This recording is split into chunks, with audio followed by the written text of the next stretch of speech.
Hello friends, welcome to I exam B. I am Sushil Ragade, ex manager Reserve Bank of India. और ये जो question है काफ़ी सारे स्टूडेंट्स ने मुझे पूछा है, इसलिए मैं हर एक को इंडिविजुअली रिप्लाई नहीं दे सकता हूँ, तो इसलिए मैंने ये वीडियो बनाया है।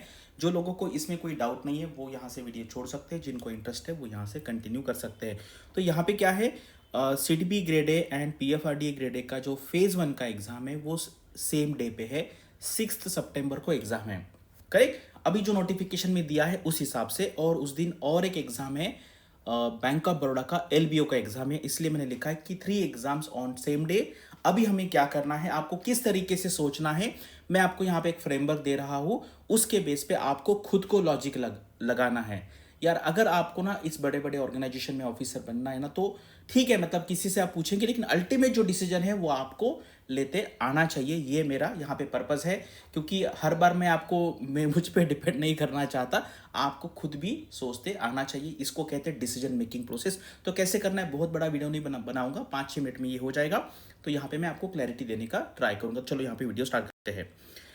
अभी जैसे हम 2 एग्जाम के बारे में जो बात कर रहे हैं, सिड बी ग्रेड ए का, यहाँ पे देखो ये ग्रेड बी का सिलेक्शन है और ये ग्रेड बी का सिलेक्शन है, बाकी सारे ग्रेड ए के सिलेक्शन है। और 2 साल पहले जो पीएफआरडीए का एग्जाम हुआ था, ये हमारे यहाँ पे सिलेक्शन से आपको पता होना चाहिए, इसलिए मैं यहाँ पे बता रहा हूँ। और ये हमारे आरबीआई ग्रेड बी के सेबी ग्रेड ए है, सेबी नाबार्ड ग्रेड ए है, इसके पिछले कुछ साल के सिलेक्शन है। नंबर 1 प्लेयर है हम RBI grade B NABARD SEBI को गाइड करने के लिए। और मैं सबसे पहले मैंने ये स्टार्ट किया था मेंटरिंग 2010 में। तो अभी ऑलमोस्ट 15 साल हो गए। ये कुछ डिस्क्लेमर है यहाँ पे, और ये जीए का प्रिपरेशन कैसे करना है आप इसको देखना। मैं हर वीडियो में इसलिए बोलता हूँ क्योंकि ये फ्री में अवेलेबल रिसोर्स है और बहुत अच्छा है, खुद देखिए और फिर बाद में आप इसके बारे में खुद का ओपिनियन बनाते हैं। तो चलो देखो, आपको पता है कि एग्जाम के डेट के बारे में मेरे जो फ्रेंड है, जो मेरे घर के पास में रहते हैं, आकाश यादव सर, आप सबको पता होगा उनका नाम।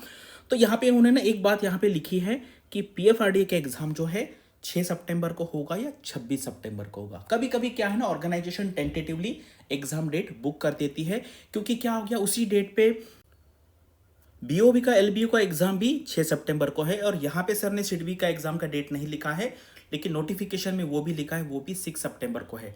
अभी मुझे बताओ, एक ही दिन में इतने एग्जाम हो जाएंगे, तो अभी ऑर्गेनाइजेशन क्या कर सकती है, यहाँ पे देखो 2 डेट यहाँ पे टेंटेटिवली बुक करके रखे हैं। यानी कि उनके यहाँ पे अगर रिक्वेस्ट आ जाए बहुत कैंडिडेट्स की, या उनको पता चल जाए यार स्टूडेंट का नुकसान ना हो, तो यहाँ पे चेंज होने की पॉसिबिलिटी है। यहाँ पे मैं पॉसिबिलिटी बात कर रहा हूँ, ऐसा मत बोलिए कि आपने चेंज होगा ऐसे बोला था। करेक्ट, ये आपको समझ में आना चाहिए। देखो सबसे पहले तो क्या है ना, ये फोमो है। फोमो का मतलब क्या है, यार मुझसे कुछ मिस हो रहा है। सबसे पहले खुद को ये पूछो कि भाई आप ये तीनों एग्जाम के लिए प्रॉपर एलिजिबल हो क्या। प्रॉपर का मतलब क्या है, सिडबी में जो एलिजिबिलिटी कंडीशन दी है वो बहुत क्लियर दी है कि भाई एमएसएमई का एक्सपीरियंस चाहिए। करेक्ट। अगर ऐसा है, मान लीजिए आप बैंक में काम कर रहे हैं, तो सिर्फ बैंक में काम करने से नहीं एलिजिबिलिटी बनेगी, किसकी, सिडबी की। तो जहां पे proper clear cut without any doubt eligibility बन रही है, उसको अप्लाई करना है। करेक्ट। ये मत सोचना कि भाई कि अगर क्या होता ना, ये अलग अलग 2 पे आते ना, आप इसके बारे में सोचते भी नहीं और आप अप्लाई भी नहीं करते। अभी क्या है, ये फियर ऑफ मिसिंग आउट हो रहा है कि यार मेरे से एग्जाम मिस हो रहा है। तो ऐसे बहुत कम लोग होंगे कि जो भी तीनों के तीनों एग्जाम के लिए एलिजिबल होंगे। ऐसे बहुत कम लोग होंगे।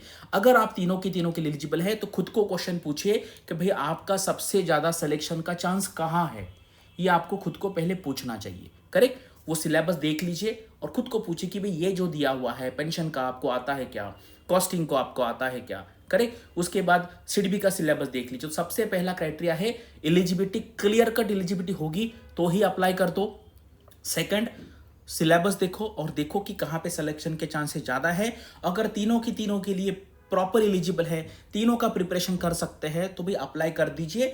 बाद में पॉसिबिलिटी में बोल रहा हूं, 100 बार यहां पे मैं पॉसिबिलिटी बोलूंगा, क्योंकि फिर बच्चे बाद में क्रिटिसाइज करते हैं, इसलिए। तो क्या करना है, मुझे ऐसे लगता है चेंज हो सकता है, क्योंकि दो डेट बताई हुई है। या ऐसे भी हो सकता है कि एक मॉर्निंग शिफ्ट में है, एक आफ्टरनून या इवनिंग शिफ्ट में है, ऐसा भी हो सकता है। अगर आप लकी रहेंगे तो एक ही एग्जाम सेंटर पे आपके दोनों एग्जाम होंगे। अगर आपका लक अच्छा नहीं तो आप दूसरे अलग अलग जगह पे होंगे। तो ये यहाँ पे अगर आपको पैसे की दिक्कत नहीं है, तीनों के लिए क्लियर एलिजिबिलिटी बन रही है, तो भाई अप्लाई कर दो। ठीक है, ये इतना क्लियर कट यहाँ पे सोच है। मुझे नहीं लगता कि एक्चुअली ये मुझे बताने की जरूरत है, लेकिन बहुत लोग जो है वो पूछते हैं, तो यहाँ पे चांस की बात है।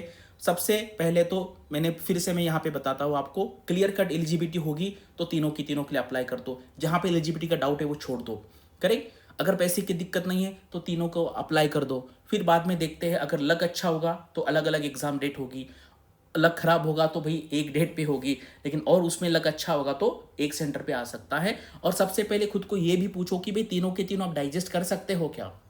अगर आप फुल टाइम प्रिपेयर कर रहे हैं तो तीनों के तीनों एग्जाम का प्रिपरेशन कर रहे हैं। अगर आप ऑलरेडी बैंक के जॉब में हैं तो यहाँ पे ये मुश्किल होने वाला है। तो ये डिसीजन मुझे लगता है आपको लेते आना चाहिए। उसके बाद देखो, ये मैंने आपको बताया था 6 सितंबर को ये पीएफआरडी का है, और यही 6 सितंबर को यहाँ पे सिडबी का है। इसका नोटिफिकेशन का डेट जो एलबीओ है वो नहीं दिया था नोटिफिकेशन में, लेकिन सर ने बताया हुआ है दैट इज टेंटेटिव डेट, वो आगे पीछे चेंज हो सकता है। तो मैंने आपको यहाँ पे बता दिया कि भाई डिसीजन किस तरीके से लेना है। अगर आपको ये एग्जाम्स का प्रीवियस ईयर का क्वेश्चन पेपर देखना है या आपको यहाँ पे इसका कोर्स खरीदना है तो हमारा आई एग्जाम भी का वेबसाइट है, उसका लिंक मैं कमेंट सेक्शन में देता हूँ। स्टिल अगर आपको कुछ डाउट है तो आप कमेंट सेक्शन में पूछ सकते हैं, मैं कुछ यहाँ पे आंसर देने का ट्राई करता हूँ। Thanks for watching this video and all the best for your studies and upcoming examinations.